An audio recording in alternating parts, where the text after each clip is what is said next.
pasado martes 22 de septiembre se dio a conocer el documento Consenso Nacional sobre las Reformas Electorales. Este documento, originalmente redactado por el Grupo Pro Reformas Electorales, un grupo interdisciplinario, académico, ha tenido la adhesión inmediata, el apoyo inmediato de las más importantes organizaciones de la sociedad nicaragüense, organizaciones, movimientos políticos, organizaciones gremiales y académicas. Y ha recibido ya a estas alturas también el apoyo de las organizaciones más representativas de los nicaragüenses en el exterior.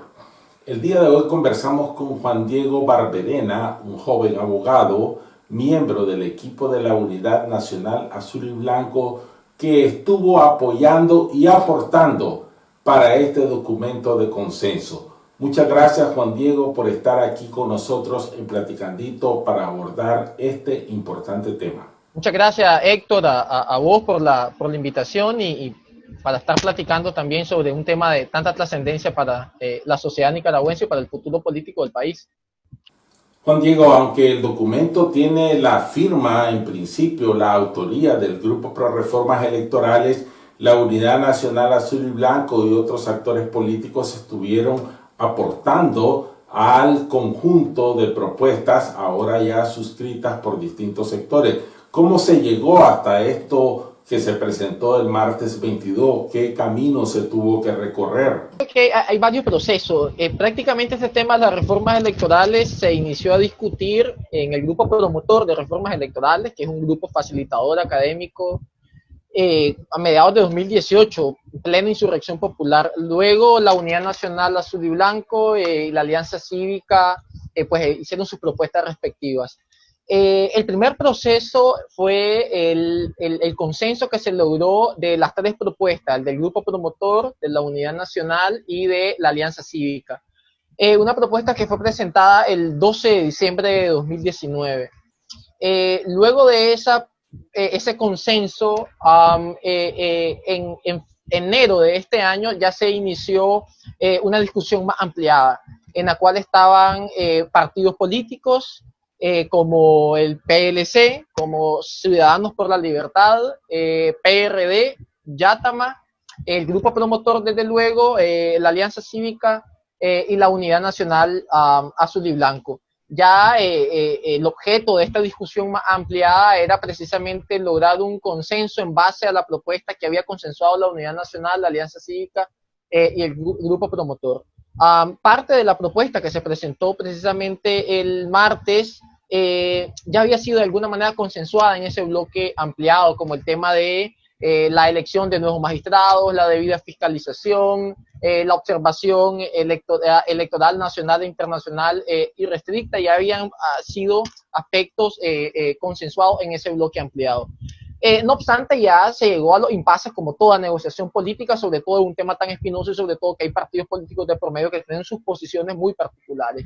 En consecuencia, llegamos a un impasse en dos puntos específicos. El primero, relativo a la despartidización de las estructuras electorales, los consejos electorales municipales, departamentales, regionales y las juntas receptoras de votos, que en la actual ley electoral tiene una presencia eminentemente bipartidista, y en consecuencia el PLC ahí tiene un activo como partido del segundo lugar. Y ahí había una fuerte resistencia del Partido Liberal Constitucionalista en ese sentido. Y el otro aspecto muy ligado al tema de romper el bipartidismo era la modificación de las alianzas electorales, que las alianzas electorales tuvieran una autonomía propia, y además de que tuvieran una autonomía propia, fueran integradas y conformadas no solamente por partidos políticos con personalidad jurídica, sino también por movimientos políticos, movimientos sociales, emergentes a raíz de la insurrección popular de abril, pero muchos de ellos ya cardinales de esta lucha, como el movimiento campesino. Y entonces ahí también había resistencia del Partido Liberal Constitucionalista, porque su activo del partido de segundo lugar en las estructuras electorales solo podía mantener encabezando una alianza electoral. Pero también, en honor a la verdad, y yo aquí quiero ser transparente, Ciudadanos por la Libertad mantuvo resistencia en el tema de las alianzas electorales. Y aún mantiene resistencia en ese aspecto, por lo cual aún no ha suscrito este consenso presentado el martes pasado. Lo que nos indica que estamos ante, digamos, una posición que pretende hegemonizar por estos partidos políticos, en caso ahora C por L, porque al PLC ya se dio al menos en ese aspecto y firmó el consenso, hegemonizar una alianza electoral y, digamos, ser el vehículo, por tener una casilla política, una casilla electoral, perdón, ser el vehículo para encabezar una futura alianza electoral de la oposición. Entonces, digamos, ese proceso, ese fue el proceso primero, y el impasse se llegó ahí. Luego, con la firma de los estatutos de la coalición nacional el 25 de junio, si no me falla la memoria, los estatutos establecen de forma expresa de que el consenso de las reformas electorales debe de ser objeto solamente del Comité Nacional de la Coalición Nacional. Digamos, la discusión y aprobación de una propuesta de reformas electorales de la coalición. En consecuencia, el bloque ampliado desapareció porque ahora la discusión pasaba a la coalición nacional. No obstante, el grupo tripartito, del que hablé primeramente, constituido por la Alianza, por el grupo promotor y por la Unidad Nacional, pues mantuvo una discusión sobre el tema de las reformas electorales, identificando líneas rojas, identificando puntos estratégicos, para luego unificar una sola propuesta nuevamente tripartita, pero irla a interlocutar con otros actores políticos, digamos, que no están estrictamente dentro de la coalición nacional, como el sector privado, digamos, por sí, no está dentro de la coalición nacional, como el sector estudiantil y juvenil, que aún no han tomado la decisión de integrarse, ¿no? Por sus posiciones muy particulares y muy legítimas, y también el grupo promotor estuvo teniendo una interlocución directa con Ciudadanos por la Libertad, pero que al final no se pudo concretar, y todavía pues hemos visto declaraciones últimas de su presidenta en ese sentido. Juan Diego, en tu opinión, ¿cuáles serían los aspectos sustantivos en términos de objetivos y de transformaciones que plantea este conjunto de reformas electorales? Los aspectos importantes, me parece que el principal aspecto de esta reforma electoral es que apunta a desmontar el sistema electoral de corte bipartidista que mutó a un sistema de partido hegemónico con el tiempo, que se manifestó a raíz se acordó más bien a raíz del pacto alemán-Ortega. El otro aspecto importante es que apunta a devolverle la confianza a la ciudadanía para que la gente tenga la suficiente certeza de que su voto va a valer y que va a ser contado. El otro aspecto muy importante, me parece a mí, es que apunta también a ciudadanizar de alguna manera el sistema electoral como tal, a través de los mecanismos de integración y conformación de las estructuras electorales. Es decir, de que ya las estructuras no deben estar conformadas por integrantes de partidos políticos, sino ahora por ciudadanos que deben ser electos a través de un mecanismo aleatorio del padrón electoral. Y de esta forma, pues el ciudadano se convierte en un actor activo de la transparencia del proceso electoral y de la observancia de su propia voluntad popular. Eso me parece también sumamente importante. Luego, otro aspecto, el tema de las alianzas electorales. Con esta concepción de alianza electoral que se está proponiendo, lo que se pretende precisamente es que además de que la alianza tenga la autonomía de decidir su propio emblema, su propia representación legal, también el Consejo Supremo Electoral estaría obligado a otorgarle una casilla electoral distinta a los partidos políticos que la conforman. Pero más importante es que la hegemonía de los partidos políticos se pierde, porque en consecuencia la alianza también debe estar conformada por movimientos políticos, movimientos sociales emergentes de la insurrección popular de abril de 2018. Y de esta forma nosotros notamos que precisamente esta discusión de reforma y modificación del sistema electoral no es una discusión solamente de partidos políticos, sino también una discusión de la ciudadanía y la población en común y de los movimientos populares emergentes, ¿no?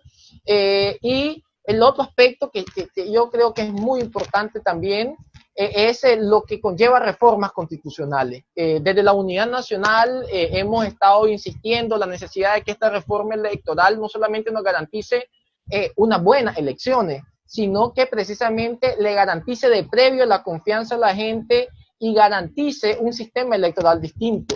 Y ese sistema electoral distinto solo puede realizarse a través de una reforma constitucional, porque fue la forma en la cual el actual sistema electoral se instauró, en la reforma constitucional del año 2000. En consecuencia, ahí hay aspectos sumamente importantes, empezando por la no reelección presidencial, nuevamente volver al umbral electoral o al porcentaje necesario para ganar en primera vuelta, que es el 50 más 1% de los votos del candidato. Y un aspecto sí muy importante que me parece a mí, o dos aspectos importantes, y con esto termino. Uno, el establecer un párrafo transitorio en la Constitución política que permita a los exiliados y excarcelados ser candidatos a cargos de elección popular. Dos, derogar una disposición en el artículo 173 de la Constitución política que establece que las decisiones o resoluciones que dicta el Consejo Supremo Electoral en materia electoral no cabe recurso alguno. Con eso, digamos, se elimina esa concepción de que lo que resuelve el Consejo Supremo Electoral en materia electoral es una losa de sepulcro, ¿no? Y lo último, esto ya es un tema relativo a la reforma de la ley electoral como tal, es la reivindicación del derecho al voto de los ciudadanos y ciudadanas nicaragüenses que están en el exterior, que es un derecho que está establecido en la ley electoral, pero que se estableció para no cumplirse, ¿no? Pero que lo que ahora se pretende es que sea vinculante y obligatorio para que el Consejo Supremo Electoral lo calendarice en el calendario, valga la redundancia, y lo implemente precisamente, ¿no? Que es una reivindicación histórica, no solamente para el actual exilio, sino para todo el exilio y diáspora que de hace 40 años salieron de Nicaragua. Ahora que la sociedad nicaragüense ha conocido esta propuesta de reformas electorales, ¿qué sigue? ¿Cuál es el camino? En primer lugar, yo veo dos procedimientos o procesos simultáneos acá. Uno, relacionado a que más organizaciones, como bien señalás, suscriban la propuesta. Entre más organizaciones siendo parte de esta propuesta, más robustez tiene, más unidad en frente de la dictadura para exigirla. Pero también hay otro elemento que ya se sale, digamos, de esa discusión interna, ¿no? Técnica electoral, y es ir a la gente. Yo creo que eso es supremamente importante. Esta propuesta debe presentársele a la ciudadanía. La gente debe conocer qué es lo que pretendemos nosotros reformar, cómo pretendemos reformarlo, pero más allá de eso, ¿qué implica eso para la ciudadanía común que no está inmersa en estos procesos políticos?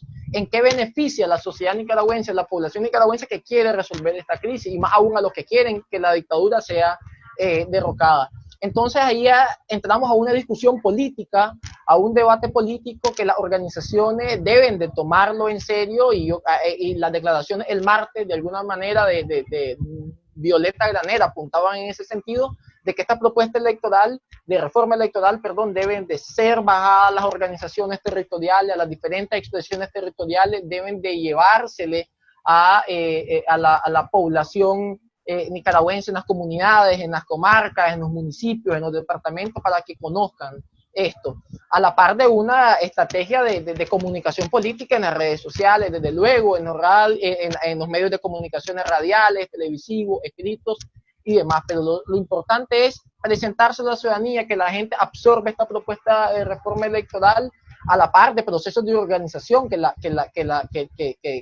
coalición y las organizaciones necesitan, y esta será una forma de emplazar a la dictadura, de debilitarla en tanto en cuanto la gente se apropie y se le exija al régimen de Daniel Ortega y Rosario Murillo.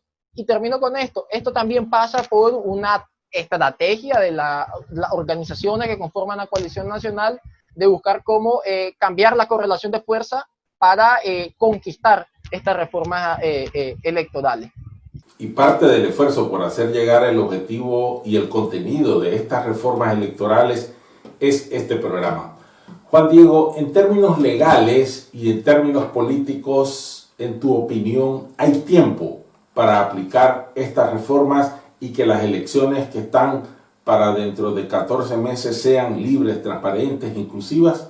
¿Cuál es tu opinión? en esto del tiempo, no me gusta ser demasiado formalista, pero acá debo serlo. Como proponemos reformas constitucionales, las reformas constitucionales deben de ser aprobadas en 2 legislaturas, señala la Constitución Política. Y entonces yo sí creo que tenemos hasta, siendo optimistas, hasta mediados de noviembre, para que esta discusión política se dé. Es decir, de que la discusión de las reformas electorales debe de ser lo más amplia posible entre todos los actores y sectores políticos del país. En consecuencia, creo que a más tardar, finales de noviembre, la iniciativa de reforma a la Constitución Política y a la ley electoral debe estar en las tuberías del laboratorio legislativo de la Asamblea Nacional. No solamente por el tema de las 2 legislaturas, porque bueno, algunos juristas señalan de que el concepto de 2 legislaturas puede reformarse. Ahora mismo, conforme la ley orgánica del Poder Legislativo, una legislatura es 1 año de trabajo de la Asamblea Nacional. Entonces se reforma y establecer de que una legislatura son 6 meses de trabajo, supongamos. Pero, digamos, eso ya es una discusión menos formal y que no es de fondo y que no tiene gran trascendencia. La discusión de fondo precisamente es lo que conlleva esta reforma electoral sustantivamente hablando. La depuración del padrón electoral no se hace en 3 meses porque habría que tomar la base de datos, que eso está bajo el control de la dictadura, auditar el padrón, depurar el padrón, establecer una coordinación institucional con el registro de estado civil de las personas para ver quiénes están muertos y sacarlos, los que están en estado de interdicción civil también, y sobre todo los que somos votantes activos aparezcamos en la circunscripción en la que votamos. El mecanismo de selección de personas, de ciudadanos que conformarían las estructuras electorales, también hay que llevarlo a cabo, ponerlo en marcha y capacitar a esta gente. Entonces, como vemos, digamos, este proceso no es un proceso que puede realizarse en 3 meses como algunos señalan. Tiene que iniciarse a discutir en lo que resta de este año, y sumado aún que tenemos una exigencia habilitante que es la libertad de los presos políticos, la restitución de las libertades públicas, el cese del estado de sitio, el retorno seguro bajo protocolos de seguridad de los exiliados, que también eso hay que exigirlo, hay que seguir exigiéndolo, y eso tampoco, digamos, toma 3 meses antes de las elecciones, porque imaginémonos, mientras algunos y algunas van a estar discutiendo reformas electorales, estamos teniendo una percepción eminentemente electoralista, pues tenemos gente que está siendo reprimida, asediada, que está siendo juzgada y que pues está sufriendo en las ergástulas de la dictadura.